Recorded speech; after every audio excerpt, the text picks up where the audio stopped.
Assalamu alaikum dear students, welcome back to my channel The Learners in। आज इंशाअल्लाह हम अपने एमकेट 2022 की क्लासों का आगाज़ करते हैं, जिसमें बायोलॉजी के पहले चैप्टर बायोडाइवर्सिटी, जिसके अंदर हमने देखा था कि बायोडाइवर्सिटी एक बहुत ही वसी चैप्टर है, लेकिन उसमें से सिर्फ हमें वायरस के पोर्शन को देखना है। तो वायरस के पोर्शन को सबसे पहले हमने स्टार्ट किया है। वायरस के पोर्शन के अंदर सबसे पहले वायरस को हम देखेंगे, वायरस क्या होता है, उसके बाद जाकर के उसकी हिस्ट्री को देखेंगे, देन उसके बाद उसकी क्लासिफिकेशन को देखेंगे। आज इन तमाम चीज़ों को देखने के बाद इंशाल्लाह फिर नेक्स्ट लेक्चर के अंदर बात करते हैं बायोडाइवर्सिटी से। बायोडाइवर्सिटी की अगर बात की जाए, बायोडाइवर्सिटी हमारे पास दो लफ्ज़ से मिलकर के बना है। First one is bio and second one is diversity. Bio का मतलब लाइफ एंड डाइवर्सिटी मतलब वैरायटी। इसके अंदर हम डिस्कस करते हैं वैरायटी ऑफ लाइफ, कि लाइफ की कितनी इकसाम है, किस किस तरह से लाइफ फैली हुई है, इन तमाम की तमाम बातों को हम देखते हैं। तो उसमें से हमारे पास एक ऐसी लाइफ जो ए सेलुलर है, जो नॉन लिविंग भी और लिविंग दोनों कंसिडर की जाती है। जब वो किसी होस्ट सेल में रहता है तो लिविंग है, otherwise non living. Last Pasteur के ज़माने में डिजीज़ जितनी भी हो रही थी उसको हम क्या कह रहे हैं, विनोम, मतलब कि, और उसके बाद जब वायरल इन्फेक्शन होने लगे तो इसको हम दूसरे नाम देने लगे कि ये हम इसको डेथ के नाम से समझते थे, कि जब भी कोई वायरल इन्फेक्शन होता है तो उसके अंदर जो लोग होते थे उनकी जो है डेथ हो जाया करती थी। यहाँ तक की बात वायरस की थी। अब हम इसके बाद हम स्टार्ट करते हैं अपनी हिस्ट्री को। हिस्ट्री के अंदर हिस्ट्री प्लस कॉन्ट्रीब्यूशन।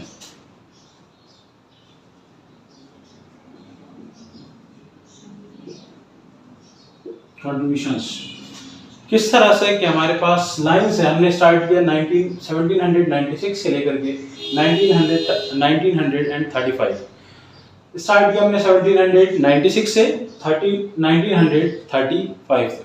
ये जो हमारी अकॉर्डिंग टू जो बुक है पीएमसी की, उसके मुताबिक हमने रखा है कि ये तो बहुत ही ज़्यादा हिस्ट्री इसकी वसी है, कंट्रीब्यूशन भी बहुत वसी है, लेकिन जो हमें अकॉर्डिंग टू सिलेबस रखा है उसके मुताबिक। तो सबसे पहले अगर बात की जाए तो सबसे पहले जो 1796 के अंदर फर्स्ट साइंटिस्ट थे एडवर्ड जेनर साहब, इन्होंने क्या किया था कि वैक्सीनेशन स्टार्ट करवाई थी। किसके खिलाफ? स्मॉल पॉक्स के खिलाफ। और ये जो स्मॉल पॉक्स है, स्मॉल पॉक्स इस वक्त हमारी बुक के अंदर सबसे बड़ा वायरस कंसिडर किया जाता है, largest virus in our book. Next हमारे पास कौन थे? Charles Chamberland. इन्होंने 1884 के अंदर बताया, क्या किया, इनके जो कंट्रीब्यूशंस हैं उसके अंदर इन्होंने क्या देखा, इन्होंने चेक किया कि वायरस आर फिल्टरेबल, कि वायरस जो हमारे पास हैं वो क्या है, फिल्टरेबल हैं। वायरस मतलब इतने छोटे हैं, इतने बारीक हैं कि ये हर किसी भी जगह से क्या कर सकते हैं, क्रॉस कर सकते हैं। अगर इनको हम किसी जगह फिल्टर करना चाहें तो ये फिल्टर नहीं हो पाते हैं, मतलब हम इसको रोक नहीं सकते, बल्कि क्या होते हैं, ये फिल्टर हो जाते हैं, मतलब एक जगह से दूसरी जगह क्रॉस कर जाते हैं। चार्ल्स चैम्बरलैंड साहब ने नेक्स्ट वर्क जो किया है उसके ऊपर किया है रेबीज के ऊपर। जो इनके जो कंट्रीब्यूशन है, जो अगली कंट्रीब्यूशन फर्स्ट तो ये थी कि इन्होंने वायरसेस को फिल्टरेबल करा दिया। नेक्स्ट उसके बाद इन्होंने काम किया था किसके ऊपर? रेबीज के ऊपर। देन हमारे पास है एवन मॉस्की।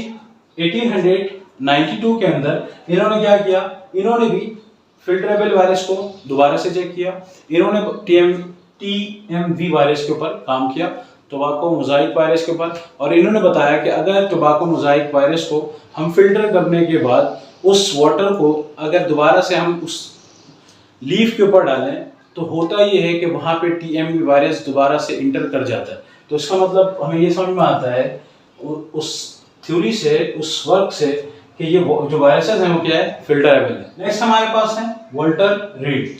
इन्होंने 1901 के अंदर के बारे में बताया गया। किसने बताया? वॉल्टर रीड साहब ने। हमारी बुक के अंदर सिर्फ येलो फीवर की बात की गई है, इसके अलावा कुछ नहीं। तो येलो फीवर अगर देखा जाए तो येलो फीवर क्या होता है, मॉस्किटो बाइट से होता है, मच्छर के काटने से होता है।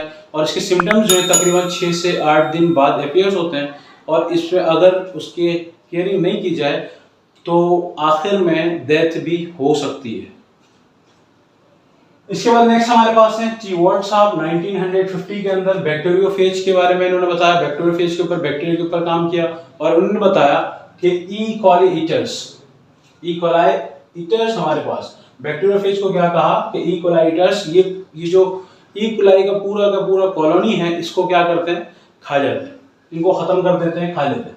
इसके बाद हमारे पास नेक्स्ट है डी हैरले 1917 रीडिस्कवर। इन्होंने क्या किया कि 1915 के जो वर्क थे उसको रीचेक किया, इसको अगेन किया और इसके अंदर 1917 में इन्होंने रीडिस्कवर किया किसको, ई कोलाई ईटर्स को। इन्होंने भी सेम फंक्शन किया है कि जो काम टी वॉट साहब ने किया था उसी को आगे थोड़ा सा बढ़ाया, उसको चेक किया, रीचेक किया। देन हमारे पास मौजूद है टी एम रेवर 1926। इन्होंने बताया था obligate parasites. Obligate parasites means कि जितने भी पैरासाइट्स हैं, जितने भी वायरसेस हैं, वो विदाउट होस्ट सेल लिविंग नहीं रह सकते। उनको अगर अपनी लाइफ साइकिल कंप्लीट करनी है तो उनको रिक्वायरमेंट किस चीज की है, एक होस्ट सेल की, होस्ट की रिक्वायरमेंट है। विदाउट होस्ट सेल्स ये वर्क नहीं करते हैं, ये क्रिस्टलाइन फॉर्म में हो जाते हैं। लास्ट हमारे पास W. स्टैनले 1935। इन्होंने क्या किया, इनके जो कंट्रीब्यूशन है उसके अंदर इन्होंने वायरस को आइसोलेट किया फर्स्ट टाइम आइसोलेट किया, देन उसके बाद उसको क्रिस्टलाइन फॉर्म में दिखाया। ये थी हमारी हिस्ट्री प्लस कंट्रीब्यूशन। इसको आप अपने पास नोट डाउन कर सकते हैं। इसके अंदर से एमसीक्यूज हमारे पास पूछे जा सकते हैं, जस्ट लाइक वैक्सीनेशन जो स्मॉल पॉक्स के लिए स्टार्ट करवाया, सबसे पहले किसने किया वैक्सीनेशन स्टार्ट, तो हम लिख सकते हैं हमारे पास अगर एमसीक्यूज आ जाए कि ये 4 नाम आ जाते हैं तो उनमें से हम एडवर्ड जेनर को लिख सकते हैं कि एडवर्ड साहब जो थे हमारे पास सबसे पहले उन्होंने वैक्सीनेशन स्टार्ट करी। इसी तरह वायरसेस आर फिल्टरेबल या रेबीज के बारे में जो स्टडी की उन्होंने 1884 के अंदर, ये हमारे पास 1884। उसके बाद 1892 के अंदर टीएमवी वायरस को देखा फिल्टर करके, ठीक है। इसी तरह वाल्टर ब्रिट साहब येलो फीवर के बारे में बताया उन्होंने। टी वॉट साहब बैक्टीरियोफेज जो हमारे पास ई कोलाई ईटर्स हैं उसके बारे में डिस्कस किया। टी वॉट 1915 के अंदर बैक्टीरियोफेज डी हैरले 1917 के अंदर रीडिस्कवर किया पुरानी चीज को, 1915 वाले को दोबारा से किया। देन उसके बाद हमारे पास टीएम रिवर है 1926 जिसने हमें मेन एक बात बताई, क्या बताई कि वायरसेस आर ऑब्लिगेट पैरासाइट्स, मतलब कि वायरसेस की रिक्वायरमेंट है किसी होस्ट सेल की। विदाउट होस्ट सेल्स ये वर्क नहीं करते। और डब्ल्यूएम स्टैनले ये भी हमसे पूछा जा सकता है कि फर्स्ट टाइम आइसोलेट किसने किया वायरस को, फर्स्ट टाइम आइसोलेट किसने किया, क्रिस्टलाइन फॉर्म में किसने देखा, तो हम लिख सकते हैं 19 अगर सन पूछा जाए 1935 एंड देन डब्ल्यूएम स्टैनले। ये पूरी की पूरी हमारे पास हिस्ट्री प्लस कंट्रीब्यूशन। अब हम आगे की तरफ चलते हैं जिसके अंदर हम क्या देखेंगे कि हिस्ट्री क्लासिफिकेशन चेक करते हैं कि वायरसेस को किस तरह से क्लासिफाई किया गया, ठीक है, क्लासिफिकेशन की तरफ।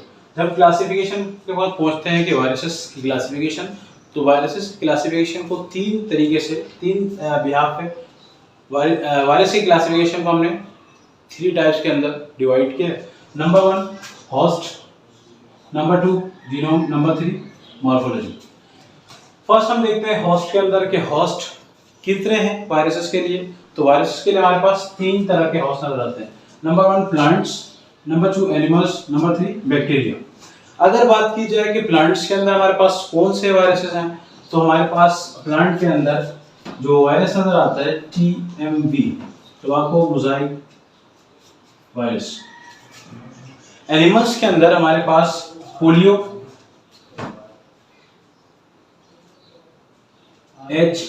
HIV वायरसेस एंड बैक्टीरिया के अंदर हमारे पास जो दिखता है वो है बैक्टीरियोफेज वायरस। ये अकॉर्डिंग टू होस्ट इसकी क्लासिफिकेशन है। अब हम चलते हैं नेक्स्ट स्लाइड की तरफ जिसमें हम देखेंगे अकॉर्डिंग टू जीनोम उसकी क्लासिफिकेशन किस तरह से की गई। फर्स्ट क्लासिफिकेशन हमने देखी थी होस्ट के ऊपर कि होस्ट जो है कि होस्ट सेल जो हमारे पास हैं 3 टाइप्स के, कि अगर प्लांट के ऊपर है तो हमारे पास TMV वायरस, देन अगर एनिमल्स के ऊपर है तो HIV पोलियो वायरसेस, ठीक है, और जो थर्ड था हमारे पास बैक्टीरिया के ऊपर बैक्टीरियोफेज वायरस। तो नेक्स्ट हमारे पास जो है जीनोम के ऊपर अकॉर्डिंग टू जीनोम क्लासिफिकेशन जो है उसके मुताबिक अगर हम देखते हैं तो हमारे पास जीनोम के लिहाज से वायरसेस जो हैं 2 टाइप्स के होते हैं, एक RNA वायरस, एक DNA। मतलब अगर ये बात की जाए तो एक या तो वो आरएनए होगा उसके जीनोम में या फिर डीएनए होगा। कभी ऐसा नहीं हो सकता कि दोनों एक साथ मौजूद हों, इसलिए इनको अलग से डिवाइड करके अगर हम यहाँ पे लिख देते हैं और तो और अच्छी बात है कि या तो उसके अंदर क्या होगा, डीएनए होगा, या तो फिर उसके जीनोम में आरएनए होगा। अब हम बात करते हैं, पहले डीएनए को देखते हैं, डीएनए वाले के साइड पे। तो डीएनए वाले के अंदर भी दो इसके अंदर जो है डिवीजन है। एक हमारे पास है डबल स्टैंडर्ड डीएनए कि जिसके साथ डबल स्टैंडर्ड और एक हमारे पास है सिंगल स्टैंडर्ड डीएनए, दूसरा हमारे पास है डबल स्टैंडर्ड डीएनए। तो सिंगल स्टैंडर्ड डीएनए की अगर बात की जाए तो जिस जीनोम के अंदर सिंगल स्टैंडर्ड डीएनए मौजूद है तो वो हमारे पास एक बैक्टीरियोफेज है, दूसरा पैरोवायरस। पैरोवायरस और बैक्टीरियोफेज ये हमें जो मिलते हैं, अगर इसकी क्लासिफिकेशन देखी जाए तो ये हमारे पास क्या है, सिंगल स्टैंडर्ड डीएनए। ठीक है, ऐसे वायरसेस जिनके जीनोम के अंदर सिंगल स्टैंडर्ड डीएनए मौजूद होगा वो हमारे पास क्या कहलाएंगे, बैक्टीरियोफेज या फिर पैरोवायरस। हमने देखा दूसरा हमारे पास है डबल स्टैंडर्ड डीएनए, मतलब किसी भी वायरस के जीनोम के अंदर जो डीएनए मौजूद है वो डबल स्टैंडर्ड है।